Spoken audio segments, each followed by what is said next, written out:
E tivemos mais um confronto épico entre o Real Madrid de Carlo Ancelotti e o Manchester City de Pep Guardiola. O Real Madrid abriu o placar logo cedo em uma jogada que já havia executado no jogo de ida e depois o time priorizou a defesa, o que acabou exigindo então todo o leque de jogadas, todo o arsenal de jogadas ofensivas do Manchester City. A gente vai entrar em detalhes em cada uma dessas jogadas que vale muito a pena. De qualquer maneira, o Real Madrid conseguiu sobreviver, tanto no tempo regulamentar quanto na prorrogação, levou o jogo para os pênaltis, inclusive teve até chances de resolver o jogo, ainda ali no tempo regulamentar ou na prorrogação com a bola rolando, mas nos pênaltis o Real Madrid se classificou e é o grande semifinalista da Champions League. E isso é o que aconteceu. Agora, o como aconteceu, que é o mais interessante, é o que a gente vai ver a partir de agora. E vamos começar dando uma olhada na primeira saída de bola do jogo, saída de bola do Real Madrid. Basicamente o encaixe de marcação foi muito semelhante ao do jogo de ida, com algumas alterações porque os jogadores que estavam dentro de campo eram outros. Pelo meio a gente tinha praticamente um encaixe de marcação individual mesmo, a gente o tempo todo via bater de frente o Bernardo Silva com o Camavinga e o Kroos com o De Bruyne. Aliás, esse confronto resolveu vários cenários aí da partida, como a gente vai ver ao longo dessa análise. Pela direita a gente tinha o Foden, geralmente ele ficava um pouco mais recuado, diferente do Grealish aqui pela esquerda. Geralmente ele batia mais de frente aqui com o Mendy e avançava menos no Nacho, porque o Haaland ficava mais aberto pela direita. Então o Haaland basicamente cuidava aqui do Nacho e do Lunin, enquanto o Grealish cuidava aqui do Rudiger e do Carvajal. Agora um ponto de atenção, como a gente havia visto na análise anterior, no jogo de ida, uma das vantagens que o Real Madrid tinha naquela partida era justamente o Carvajal escapando aqui nas costas do Grealish. Então claramente a gente via o Grealish um pouco mais preocupado com as escapadas do Carvajal. Dá uma olhada nesse lance como ele tá olhando pro Carvajal, mas claramente ele tinha essa função dupla. Quando a bola chegava aqui no Rudiger, era ele que avançava aqui tentando fazer aquele arco para cortar essa linha de passe. E quando a bola era um pouco mais esticada aqui pro Carvajal, para descida aqui do Carvajal em velocidade, ele tentava acelerar em velocidade aqui para tentar fechar o corredor. Mas em alguns momentos ele não conseguia chegar a tempo. E nesses casos o que acontecia é que o Gvardiol estava sempre pronto para avançar e bater de frente com o Carvajal. Mas que como a gente já havia visto na análise anterior, isso acabava sendo uma brecha na defesa do City. O Lunin vai fazer o lançamento aqui pro Carvajal, então atenção a como o Grealish faz a leitura da jogada e já acelera aqui para tentar fechar o corredor. Agora o Gvardiol já estava pronto aqui para avançar, para fazer a cobertura, mas como ele faz a leitura da jogada e percebe que o Grealish vai conseguir chegar a tempo aqui de fechar o corredor do Carvajal, ele vai frear e ele vai guardar a posição dele. Repare aqui no Gvardiol então, como ele segura e já volta aqui e mantém a marcação encaixada com o Valverde. Então o Grealish chega a tempo aqui para fechar o corredor, o Gvardiol então não precisa abandonar o Valverde, então mesmo que o Bellingham consiga escapar aqui do Rodri, afinal de contas, como a gente já viu em várias análises, o Rodri ele fica mais solto aqui para fazer a cobertura dessa linha aqui do primeiro combate, ele não fica marcando aqui, acompanhando individualmente o jogador aqui que passa pelo corredor central, então mesmo que o Bellingham acelere ali pelo meio, ele vai bater de frente com o Rúben Dias. Nesse cenário então a marcação ficava encaixada e o Real Madrid não conseguia criar vantagem. Já vamos dar uma olhada aqui nos gráficos da saída de bola do Real Madrid, que tem coisa interessante aqui pra gente ver. Olha só, aqui ó, gráfico das saídas de bola do Real Madrid, todas as saídas de bola. Lembrando, bolinhas azuis são as marcações pressões do City que funcionaram, as bolinhas brancas, a saída de bola do Real Madrid funcionou. Claramente o City levou vantagem em termos de volume, mas se a gente olhar aqui bem no comecinho da partida, foram 3 saídas de bola que o City conseguiu recuperar, porque conseguiu encaixar a marcação melhor, e 2 que o Real Madrid conseguiu escapar. Uma delas foi uma jogada ali que o time não conseguiu levar vantagem, o City conseguiu recompor o bloco de marcação, mas logo na 5ª saída de bola o Real Madrid chegou ao seu gol. Vamos dar uma olhada como aconteceu. Como eu falei, em alguns momentos o Grealish não chegava a tempo, isso já era uma situação esperada, afinal de contas ele não fazia a marcação individual do Carvajal. Curioso é que se você olhar lá do outro lado da jogada, eu nem fiz a marcação aqui, mas perceba como o Foden faz uma marcação diferente, como a gente tinha visto no lance anterior. Ele não fica marcando a linha de passe aqui com o Mendy, ele marca pelas costas mesmo, e isso faz bastante diferença. Então o Grealish, com essa função dupla de ter que ficar aqui de olho no Rudiger quando ele recebesse, mas também tentar acelerar aqui, em alguns momentos ele acabava não tendo tempo de chegar. Então nesse lance é isso que vai acontecer, o Gvardiol vai ter que avançar aqui para fazer a cobertura, mas perceba como existe uma grande distância ali, então muitas vezes pro Carvajal era mais vantajoso ficar ali naquele espaço nas costas do Grealish, mas não tão avançado assim, que era justamente para ter mais espaço até que o Gvardiol conseguisse avançar para fazer a marcação aqui dele. Com isso ele vai ter liberdade ali para conseguir dominar e tentar fazer o lançamento, que é o que ele quer ali, colocar alguém para correr nas costas da defesa, e ele vai conseguir, e nesse lance ele vai conseguir porque justamente o Gvardiol avança em cima dele, e com isso o Rúben Dias, ao invés de fazer aqui a marcação do Bellingham, ele vai ser obrigado a fazer a marcação do Valverde. E como a gente já viu, o Rodri ele não tem essa função de fazer a marcação individual. Certo ou errado, essa não é a questão é que isso é uma constatação de fato, é isso que a gente vê na maioria das marcações, pressões que o City faz contra diferentes adversários. Isso vai dar liberdade pro Bellingham correr livre no corredor central, perceba que ninguém tá ali pronto pra fazer a marcação dele, e é justamente isso que vai fazer com que o Real consiga bater todo o bloco de marcação do City, coloque todo mundo pra correr pra trás, e aí é o caos total, é justamente isso que o Vinícius Júnior e o Rodrigo querem aqui, por isso que eles estão próximos aqui pela esquerda, essa aproximação é fundamental, porque eles saem correndo ali pra todos os lados possíveis e conseguem bagunçar mais ainda a marcação, e foi justamente essa estrutura de posicionamento inicial que permitiu que o Real Madrid fizesse o primeiro gol. Então perceba como o Carvajal vai receber, o Gvardiol chega, mas chega à tarde, e o Carvajal consegue fazer o lançamento pro Bellingham, mas é aquele dilema, a marcação fica toda desencaixada e os jogadores do Real Madrid vão se desmarcando. Vinicius Junior, he can roll it square and that's a brilliant save, but it's in, second time around from Rodrigo. Agora, de maneira geral, a tônica desse confronto foi que os times vieram muito prontos para tentarem neutralizar as vantagens, inclusive várias dessas vantagens a gente já havia visto na análise anterior, tentar neutralizar as vantagens que os times tinham conseguido construir no primeiro jogo. Então, na maioria das saídas de bola a gente viu esse cuidado a mais que o Grealish teve, que não teve no jogo de ida, teve um pouco mais nesse jogo de volta. Então foi mais raro a gente ver o Carvajal seu diferencial nessa saída de bola do Real Madrid. A maioria das posses de bola o City conseguiu recuperar. Então perceba como o Grealish ele já vai avançando ali para pressionar o Rudiger, mas ele tá olhando aqui pro Carvajal, então ele fica com essa função mais dupla, e no momento que ele percebe que o Lunin vai fazer o lançamento ali pro Carvajal, ele já muda de direção e acelera como se não houvesse amanhã, para evitar que o Gvardiol precise sair na cobertura, e com isso a marcação fica mais encaixada aqui, o Bellingham ou o Vinícius Júnior, que é o caso aqui desse lance, não fica livre com o corredor central para correr ali para receber essa desafogada aqui do Carvajal. E com essa pressão mais encaixada, o City não encontrava muitas dificuldades para conseguir matar a saída de bola do Real Madrid, que verdade seja dita, com 1 a 0 no placar, jogando fora de casa, passou a priorizar bastante a defesa e não assumiu tantos riscos assim na sua saída de bola, e acabava liberando um pouco mais a posse de bola para o Manchester City e se fechava no seu sistema de marcação. Então esse foi o cenário que mais repetiu, e nesse cenário do City atacando ali o Real Madrid em bloco baixo, um duelo fez bastante diferença e vale a pena a gente olhar de perto. Kroos versus De Bruyne. Os dois estão aqui embaixo da câmera, eu já vou sair da frente para você conseguir visualizar melhor, mas dá uma olhada na inteligência de marcação do Kroos para ir adaptando seu posicionamento, suas movimentações para conseguir tirar o De Bruyne do jogo em cada situação diferente. É uma saída de bola do City, então em um primeiro momento o Kroos fica mais preocupado em não perder as costas aqui para que o De Bruyne não receba essa bola em vantagem para atacar a linha defensiva exposta. Então é isso que ele vai fazendo, ele vai recuando ali, temporizando, sempre olhando ali o De Bruyne, sempre com mais cuidado ali para não perder as costas, e ele tá de olho também no portador da bola. Agora aqui perceba como ele tá já mudando um pouco mais o posicionamento aqui na faixa central do campo, ele já não tá mais tão preocupado assim em perder as costas, ele já tá até deixando o De Bruyne escapar um pouco mais ali. Isso porque ele tá de olho em duas coisas. Primeiro, ele tá cuidando ali para caso o Rodri avance aqui na sua direção com a bola dominada, tente uma arrancada individual. E outra coisa que ele tá de olho aqui também claramente é a linha de passe. Então dessa maneira aqui ele consegue cuidar dessa linha de passe, mas ele também fica pronto para cuidar de uma eventual arrancada do Rodri. Ele continua recuando, temporizando, sempre de olho aqui na linha de passe, mas também uma possível arrancada aqui do Rodri. Nesse momento o Camavinga já chega na marcação. Agora perceba como o De Bruyne vai fazer esse arco aqui nas costas do Kroos, ele dá 2 passos para a direita para manter a linha de passe fechada, e agora ele vai mudar de novo a sua postura. Isso porque qual é a jogada que o City quer fazer aqui? Se você acompanha aqui as análises do canal, você sabe que quando o City traz essa bola para a direita, aqui com o ponta mais aberto, geralmente é para atrair a marcação aqui do lateral e abrir justamente o espaço entre o lateral e o zagueiro. E é por isso que o De Bruyne faz essa movimentação de arco e já fica pronto aqui para atacar esse espaço. Agora perceba como nesse momento o Kroos agora começa a se preocupar um pouco mais com as costas. Então, ao invés de ficar aqui de olho nessa linha de passe, ele vai mudar a postura dele, ele vai fechar esse espaço entre o lateral e o zagueiro, que é fundamental para que essa jogada do City não saia por ali. Ó, dá uma olhada como ele dá uma acelerada a mais, não deixa o De Bruyne escapar nas costas dele e recua aqui, fechando esse espaço entre o lateral e o zagueiro, neutralizando essa tentativa de jogada do City. E sem espaço para atacar por ali, o City vai tentar fazer a inversão, e quando a jogada vai lá para a esquerda, o Kroos muda novamente sua postura. Olha só, o City vai trazer a bola aqui para a esquerda, ó, o Rodri vai fazer a inversão aqui, agora o Kroos já vai mais que abandonando aqui o De Bruyne, ó, o De Bruyne vai ficar mais aberto aqui pela direita e o Kroos vai fechar aqui a entrada da área. A bola chega aqui no Grealish, ó, o Kroos vindo aqui.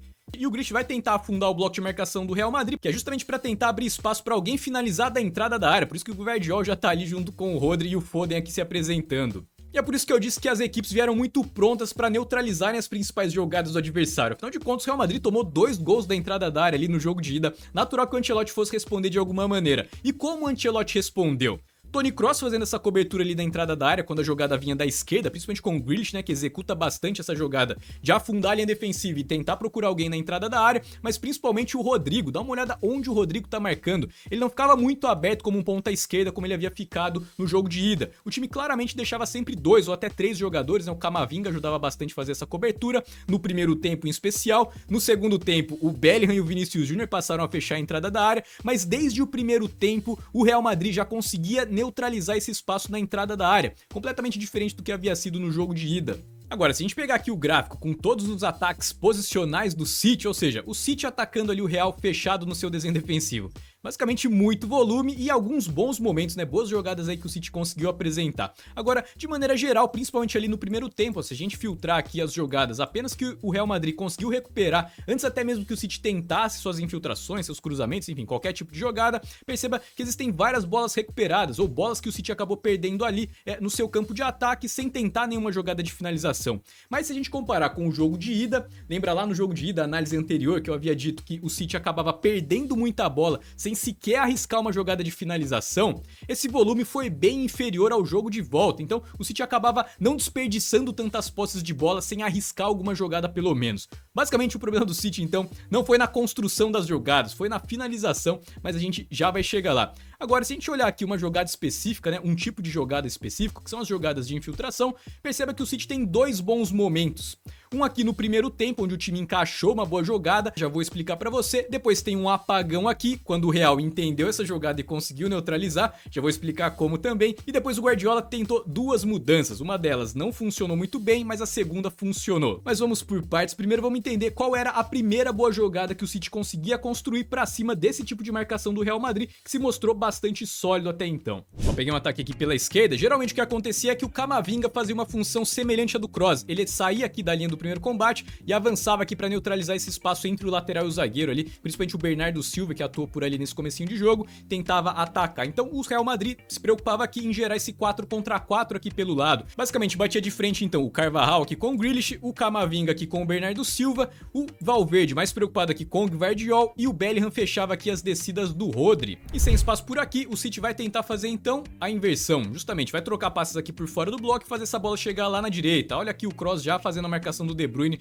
para defender o espaço entre o lateral e o zagueiro que se abriu. Agora o plano de ataque do Guardiola ficou claro muito cedo e ele era todo baseado no Akanji. Justamente o Akanji era um dos poucos jogadores do City que transitava livre ali no espaço entre as linhas. Isso porque, como a gente já havia visto aqui no começo desse lance, o Camavinga estava mais preocupado com o Bernardo Silva e muitas vezes na hora de se deslocar, o Akanji aparecia completamente livre aqui. E a jogada que o City tentava era aquela infiltração por dentro do bloco em L. O Foden faz o passe aqui pro Akanji e o Akanji já vai fazer o passe aqui pro De Bruyne. Agora perceba que no momento em que o Foden fizer o passe, o De Bruyne vai acelerar, ele já sabe qual é a jogada. E é nesse momento que ele consegue aquele pequeno espaço para escapar da marcação do Kroos. Vou até colocar na câmera lenta, ó. Sai o passe, o De Bruyne já percebe e ele já acelera aqui escapando do Kroos. E o Akanji deixa de primeira, faz o L e o De Bruyne já vai chegar batendo de primeira também nas costas da defesa, aquele cruzamento que o City adora ali buscando o Haaland ou o Bernardo Silva, até o Grealish na segunda trave, mas o Lunin muito bem posicionado neutraliza a jogada.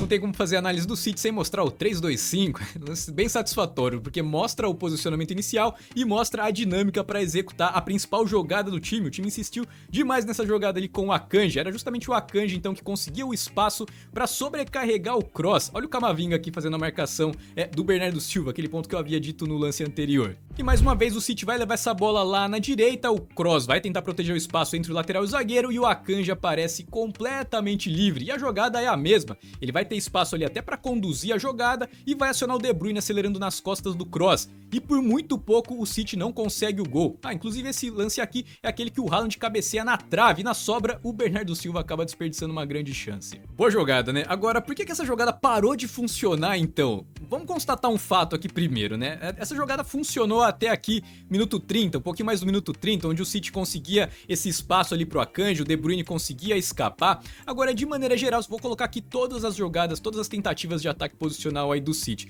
Perceba como claramente aqui nesse momento, ó, vou até aumentar aqui para você visualizar melhor, O potencial de perigo aqui é maior e depois ele cai bastante aqui entre o final do primeiro tempo e comecinho do segundo, e só vai voltar a funcionar aqui na reta final do jogo. Nesse momento aqui, claramente tem um apagão aqui das jogadas do City e tem muito a ver com Toni Kroos. Isso porque muitas vezes a correção não vem de alguma alteração de posicionamento, não vem do banco, não vem da comissão técnica, vem da própria percepção dos jogadores de entender qual é a jogada que o seu adversário está tentando. E quando você tem um Toni Kroos em campo e você repete 3 vezes a mesma jogada, na quarta vez que você for tentar fazer, ele já vai saber o que esperar e ele vai conseguir neutralizar. Então ele passou a correr junto com o De Bruyne e começou a neutralizar essas tentativas de ataque do City, fazendo essa infiltração em L. Mas aqui no categoria canal a gente mostra a prova do crime. Olha só, o Kroos protegendo aqui o espaço entre o lateral e o zagueiro, é o comportamento esperado, e o Akanji passando completamente livre. Agora perceba que no momento que o Akanji receber a bola, agora o Kroos também já sabe o que vai acontecer, não é só o De Bruyne. Ele vai fazer o quê? Ele vai correr junto, já vai se colocar ali entre o De Bruyne e a bola e consegue neutralizar essa tentativa de ataque. Inclusive o De Bruyne acaba trombando ali com o Kroos e o juiz pega a falta. Agora, um ponto importante, quem neutralizou essa jogada específica do City foi a mudança de postura do Kroos, que já estava pronto ali para neutralizar esse espaço. Agora, não houve mudança de posicionamento, o Akanji continuou livre, guarde essa informação que a gente vai pegar lá na frente. De qualquer maneira, o Guardiola tentou algumas alterações ali para tentar melhorar a eficiência do seu time no comecinho do segundo tempo. O segundo tempo começou como havia terminado o primeiro, o City com um pouco mais de dificuldade ali para conseguir atacar o Real Madrid em bloco baixo. E aí o Guardiola, vendo o seu time ser desclassificado em casa, mexeu no time, ele mudou o posicionamento de alguns jogadores, inclusive você pode notar o exato instante onde ele muda o posicionamento dos seus jogadores. Vou até sair da frente aqui, ó, minuto 49, né, do segundo tempo, dá uma olhada aqui no Guardiola. Olha só como ele já tá fazendo ali os gestos com a mão. O Foden aqui já tá prestando atenção, agora o Foden vai levar a informação ali, mas ele pede pra esperar. O Foden vai voltar aqui pra posição. Ainda não, Foden, ainda não é a hora da mudança. Mas no lance seguinte já vieram as mudanças, e basicamente o que ele fez foi levar o De Bruyne lá pro lado esquerdo e trazer o Foden pra dentro e abrir o Bernardo Silva pela direita. Ele não fez nenhuma substituição, mas ele mudou bastante a característica ali do seu ataque. E no primeiro lance que o De Bruyne pegou aberto pela esquerda, olha aí o que ele fez. É aquela jogada que não é uma chance clara, mas é uma boa troca de passes ali, e que o Nacho ali dribla o Lunin, depois manda a bola para escanteio pressionado ali pelo Haaland, lance que não foi uma chance clara de gol, mas levou bastante emoção para a torcida. Olha lá, o De Bruyne bem aberto aqui pela esquerda e o Foden mais aqui pelo meio. Essa foi a alteração que o Guardiola fez no comecinho do segundo tempo, mas verdade seja dita, ela não foi tão positiva assim, o ataque continuou travado ali no bloco de marcação do Real. E aí o Real Madrid já estava marcando aqui com o Vinícius Júnior, com o Bellingham, então o City circulava por fora do bloco, não tinha mais aquela jogada de atacar o espaço e ganhar o fundo, e encontrava sérias dificuldades de conseguir tentar alguma jogada com potencial de perigo mais alto. Então basicamente a maior vantagem que o City tinha no começo do jogo acabou desaparecendo, e por dois motivos. Um deles foi que o Kroos passou a ler melhor a jogada e conseguia correr junto com o De Bruyne, e o segundo motivo foi a própria alteração do Guardiola, que jogou o De Bruyne lá para a esquerda e acabou tirando a possibilidade do time tentar até mesmo insistir nessa jogada, mesmo que o Kroos estivesse mais ligado nela. Então a primeira alteração não surtiu efeito, agora a segunda sim.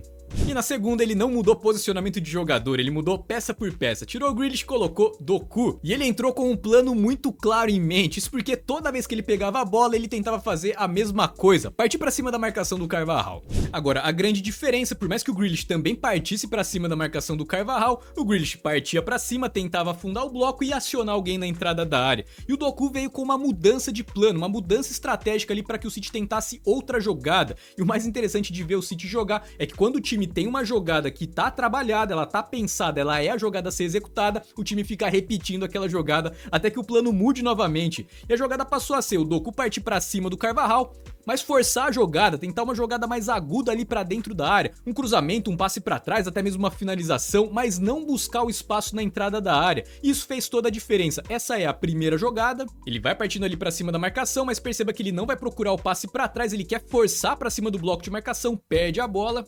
1 minuto e meio depois ele não se intimida e mais uma vez força a jogada ali pra cima do Carvajal.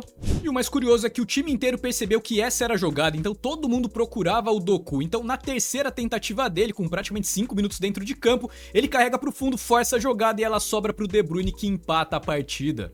Agora adivinha o que aconteceu na quarta tentativa dessa mesma jogada. Agora, se você tá prestando atenção na análise, você vai lembrar que um ponto que eu havia destacado é que o Real Madrid não corrigiu o seu posicionamento. O time acabava contando muito mais com a leitura de jogo do Kroos para neutralizar aquelas tentativas de infiltração do que propriamente conseguir mudar o esquema para conseguir marcar o Akanji, encaixar melhor a marcação. Dá uma olhada quem tá livre nessa jogada. Então, a partir do momento que o Real Madrid começou a dobrar mais a marcação no Doku, o Akanji continuava livre, continuava com mais espaço ainda. E uma outra forma de você conseguir ganhar o fundo é justamente fazer aquela jogada, aquela infiltração em V, diagonal pra frente, diagonal pra trás. Olha aqui o Akanji como ele vai atacar o espaço enquanto o Camavinga tá marcando o Foden. E o Doku vai perceber a movimentação dele, diagonal pra frente, diagonal pra trás, e o De Bruyne desperdiça a chance da virada. Mas essa era a jogada a ser tentada, ó. Mais uma vez aqui um minuto depois, ó. Agora é o Foden que vai atacar o espaço, mas a jogada acaba saindo sem timing e o time desperdiça a posse de bola. Olha lá, não é replay, hein? 86 do segundo tempo, Doku. Akanji atacando o espaço, olha lá, passe pra trás, mas dessa vez ela resvala ali no Camavinga e não chega, o De Bruyne já tava pronto, aqui tinha o Foden também pra finalizar, e o City insistia bastante em uma jogada onde encontrava vantagem. E não é exagero, dá uma olhada aqui na reta final do jogo, como o potencial de perigo aumentou bastante, aqui foi o lance do gol, praticamente 5 minutos aí depois que o Jeremy Doku entrou em campo, e depois o time teve várias jogadas com potencial pelo menos médio, ali invadindo o bloco de marcação pelo lado direito da defesa, esquerdo do ataque, e conseguia levar perigo ali pro gol do Real Madrid. Isso só foi mudar ali no final da prorrogação, né, no segundo tempo da prorrogação, onde ficou um jogo um pouco mais de transições, né, os dois times com um desgaste físico muito alto, e o time do City perdeu volume, mas não parou de ter a vantagem pelo lado, mas de qualquer maneira, o time criou muitas chances e desperdiçou praticamente todas elas, fez apenas uma. Isso acabou custando caro porque o Real Madrid conseguiu levar o jogo para um dos poucos cenários onde poderia ter um confronto mais equilibrado. Os pênaltis. Então o Real Madrid acabou adotando uma estratégia de jogar por uma bola ou jogar pela primeira bola, digamos assim. O ponto importante é que o time tinha sim uma boa jogada, que era aquela jogada de saída de bola. Muito provavelmente a gente veria outras saídas de bola caso o Real Madrid não tivesse feito seu gol tão cedo, porque era de fato uma boa vantagem aí do time de Madrid. Agora, claramente o cenário que mais repetiu na partida, aquele ataque posicional ali do City, trouxe pra gente várias lições interessantes, tanto defensivas do Real Madrid quanto ofensivas do City, as alternativas que a equipe tentou ali para bater o bloco de marcação do Real Madrid, mesmo que estivesse defendendo em alguns momentos com até 11 jogadores dentro da própria área. Agora, para você que quer dominar a tática, dominar a estratégia de futebol, desenvolver a sua leitura de jogo, entender com facilidade onde estão esses espaços, quais são as melhores jogadas para cada situação, futebolcursos.com, lá você vai encontrar o nosso melhor material e o link para você conhecer tá aqui na descrição. Muito obrigado por assistir esse vídeo até o final, eu espero que você tenha gostado e eu vou ficando por aqui. Um grande abraço e até o próximo vídeo.